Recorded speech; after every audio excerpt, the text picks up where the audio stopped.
चलिए प्यारे बच्चों, आज हम थोड़ा सा इस चैप्टर में पढ़ेंगे। यानी चैप्टर नंबर 6 जो आपका चल रहा था ट्राइंगल चैप्टर, यानी कि त्रिभुज। कक्षा 10 की गणित की हम बात कर रहे हैं। तो इसमें इससे पहले हम लोगों ने दो थ्योरम पढ़ लिया है। एक थ्योरम का नाम था आपका थेल्स थ्योरम, यानी बेसिक प्रोपोर्शनलिटी थ्योरम, यानी जिसे शॉर्टकट में बीपीटी बोलते थे। उसके बाद में उसी का जस्ट अपोजिट, यानी कि कन्वर्स ऑफ बीपीटी, जिसमें पहले यानी बीपीटी में कहा जाता था कि ये कोई एक त्रिभुज है और उसकी उस पर एक रेखा ऐसे उन यानी त्रिभुज की दो रेखाओं को प्रतिच्छेद कर रही है, ये दो तीसरे के पैरेलल हो, और यानी कि ऐसा कुछ करके मान लो एक त्रिभुज दिया गया है आपका, और एक ऐसे कोई रेखा खींची जा रही है। मान लेते हैं इसका नाम ABC है और ये DE है। यानी कि DE जो थी वो अगर BC के पैरेलल हो यानी समांतर होती तो AD अपान DB का जो रेशियो होता वही AE अपान EC का रेशियो होता। तो इसी और कन्वर्स पार्ट में ऐसा कुछ कहा जाता था कि यदि BC और यानी कि AD अपान BD या AE अपान EC का रेशियो अगर सेम हो तो BD और DE और BC पैरेलल होंगे। ये आपका कन्वर्स हो गया था। इसके बाद में भी हम कुछ थ्योरम्स हैं जिन्हें हम पढ़ने की कोशिश करेंगे और समझने की कोशिश करेंगे, यानी जिनकी कुल मिला के हमको आवश्यकता है।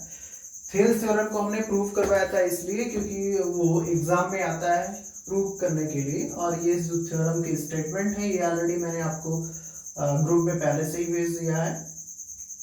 तो उम्मीद करते हैं ये कभी भी आज तक आया नहीं है और आएगा भी नहीं। तो यहाँ से देखें, यानी कि थ्योरम नंबर 3 की हम बात करें, यानी प्रमेय संख्या 3 की बात करें, तो इसमें लिखा है यदि दो त्रिभुजों में संगत कोण बराबर हो तो उनकी संगत भुजाएं एक ही अनुपात में होती हैं, अर्थात भुजाएं आपस में समानुपाती ही होती हैं। इसलिए दोनों त्रिभुज जो होंगे वो आपके क्या होंगे, दोनों त्रिभुज होते हैं, नहीं दोनों त्रिभुज समरूप होते हैं। सॉरी, यहाँ पे समरूप शब्द मैं लिखना भूल गया हूँ। दोनों त्रिभुज क्या होते हैं, समरूप होते हैं। मान लेते हैं हमने माना कि PQR एक त्रिभुज है और दूसरा त्रिभुज आपका बन गया AB और C बन गया। फिर दो यहाँ पे कहा गया संगत कोण बराबर है, यानी दो त्रिभुजों में संगत कोण बराबर हो, यानी कि जैसे यहाँ पर एंगल P बराबर एंगल A हो, एंगल Q बराबर एंगल B हो, और PQ फिर एंगल R बराबर एंगल C हो, यानी तीनों कोण आपके क्या हो, बराबर हों।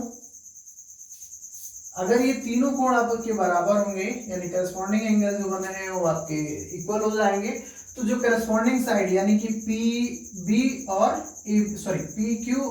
AB जो बनेगी, यानी कि ये भी क्या होगी, समानुपाती होगी, यानी कि ये प्रोपोर्शनल में होंगी सारी भुजाएं, यानी कि PQ अपान AB का जो रेशियो आएगा वही रेशियो आपका आएगा QR, यानी ये भुजा और ये भुजा यानी BC का, वही आएगा आपका PR अपान AC, तीनों भुजाओं का आएगा। यानी कि हम यहां से कह सकते हैं कि ये हमारा जो त्रिभुज है यानी त्रिभुज PQR सिमिलर टू त्रिभुज ABC बाई ट्रिपल A। क्या, ट्रिपल A, क्योंकि तीनों एंगल हमारे क्या दिए गए थे, ये इक्वल दिए गए थे, तो by triple A, angle angle angle से।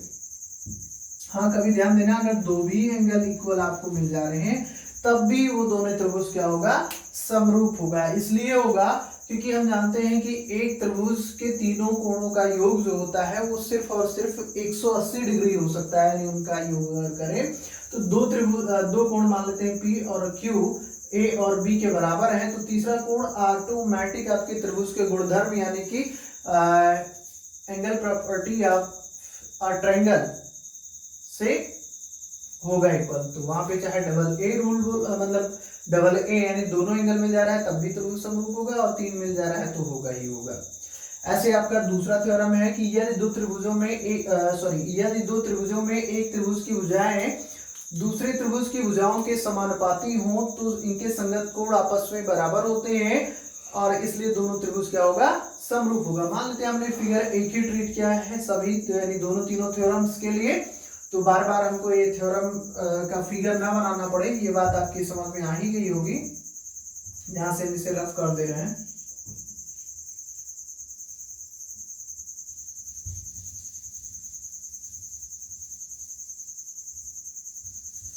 यानी पहला थ्योरम आपका प्रूव हो चुका है, इसके लिए हम इस स्टेटमेंट को चाहें तो रफ कर सकते हैं, कोई दिक्कत नहीं।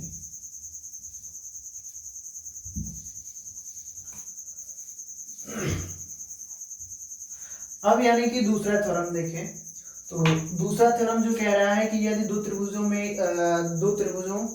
में एक त्रिभुज की संगत भुजा यानी करस्पॉन्डिंग की बात हो रही, जैसे मान लो पी क्यू जो होगी उस त्रिभुज में ए बी की करस्पॉन्डिंग होगी, क्यू आर बी सी की होगी और पी आर ए सी की संगत भुजा होगी।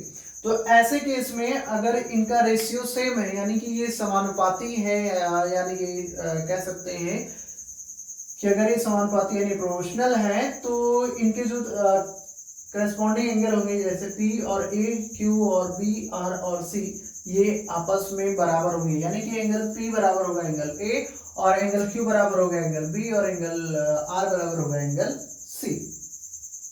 यहां से देखें तो यानी ऊपर वाला ही फिगर हम ट्रीट कर रहे हैं कि एक ट्रायंगल पी क्यू आर है और दूसरा एबीसी है, तो यानी कि P Q upon A B, P R upon A C और Q R upon B C अगर ये दिया गया हो यानी कि ये हो, तो ऐसी स्थिति में एंगल P बराबर एंगल A होगा, एंगल Q बराबर एंगल B होगा और एंगल R बराबर एंगल C होगा। यानी कोण P बराबर कोण A, कोण Q बराबर कोण B और कोण R बराबर कोण C। तो हमारा त्रिभुज यानी कि PQR जो बनेगा और त्रिभुज ABC बनेगा, ये आपस में समरूप होगा। क्या होगा? समरूप होगा यानी सिमिलर होगा। और किस रूल से? बाय ट्रिपल एस, यानी कि साइड साइड साइड से। कौन सा नियम लगेगा यहाँ पर? साइड साइड साइड लग जाएगा। ये बात क्लियर हो गई। और ये ध्यान रखेंगे समरूप का जो सिंबल होता है वो कुछ ऐसा होता है, यानी डिफरेंस का सिंबल जैसे हम लोग लगाते हैं वैसा ही समरूप का होता है, यानी कि अंतर जिसे बोलते हैं। और इससे पहले हम लोगों ने कक्षा 9 में पढ़ा था एक और जिसे बोलते थे कॉन्ग्रुएंट, यानी कि सर्वांगसम। यानी यहाँ पर अंतर जितना होता था, यानी नीचे इक्वल का सिंबल और ऊपर अंतर, यानी कि जितने भी अंतर है वो समान है, जबकि यहाँ पर अंतर अलग भी हो सकता है, इसलिए यहाँ पर सिर्फ और सिर्फ डिफरेंस का सिंबल लगाया जाता है। तो ये थ्योरम नंबर 4 भी आपका प्रूव हो चुका है। थ्योरम नंबर 5, थ्योरम नंबर 5 का स्टेटमेंट थोड़ा सा रफ हो गया, चलो मैं और बोल दे रहा हूँ। यानी कि यहां से थोड़ा सा लिख लें, यानी ये हम देखें तो यदि एक त्रिभुज में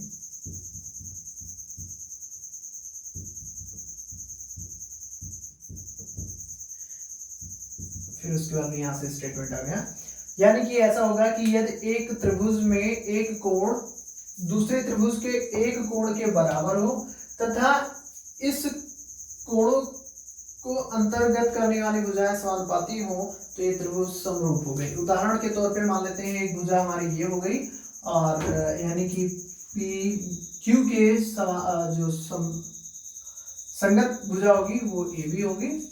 क्लियर? ऐसे पी आर की जो संगत भुजा होगी वो आपकी ए सी होगी, कुछ ऐसा मानते हैं। तो यानी कि अगर इन दोनों भुजाओं के बीच में एक कोण बना होगा, अगर ये कोण आपस में बराबर हो, यानी कि एंगल P बराबर एंगल A हो जाए, अगर ऐसा दिया हो, पहली बात।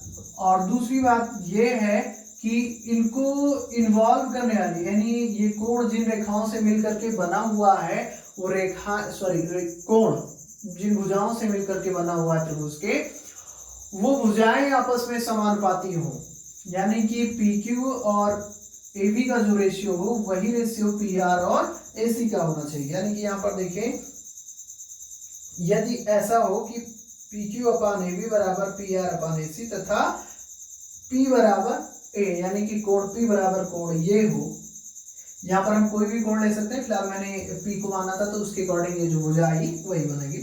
अगर ऐसी स्थिति हो तो त्रिभुज PQR, यानी कि ये त्रिभुज PQR जो है आपका, ये इस त्रिभुज यानी ABC के क्या होगा? समरूप होगा। वो भी कौन से नियम से होगा? SAS, यानी साइड एंगल साइड। साइड मतलब होता है भुजा एंगल मतलब होता है कोण, और फिर भुजा। यानी पहले अगर यहाँ से सीक्वेंस वाइज देखें तो पहले हमें मान लेते हैं साइड मिली, फिर ये वाला एंगल मिला, फिर ये वाली साइड। अगर इधर से काउंट करें तो ये साइड मिली, फिर ये एंगल मिला और ये साइड मिली।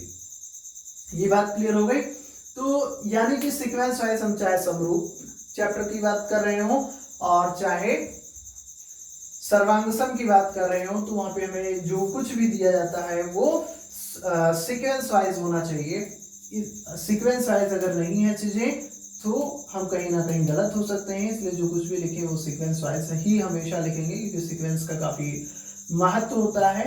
तो ये 3 थ्योरम्स थे आपके जो अगले एक्सरसाइज से रिलेटेड हैं, इसलिए मैंने इसको बता दिया है। काफी इंपॉर्टेंट है और इनका स्टेटमेंट आपको याद होना चाहिए। फिर यहाँ तक के लिए यानी इन थ्योरम्स में आज इतना ही। बस अगले वीडियो में हम फिर आपसे मिलेंगे, तब तक के लिए थैंक यू।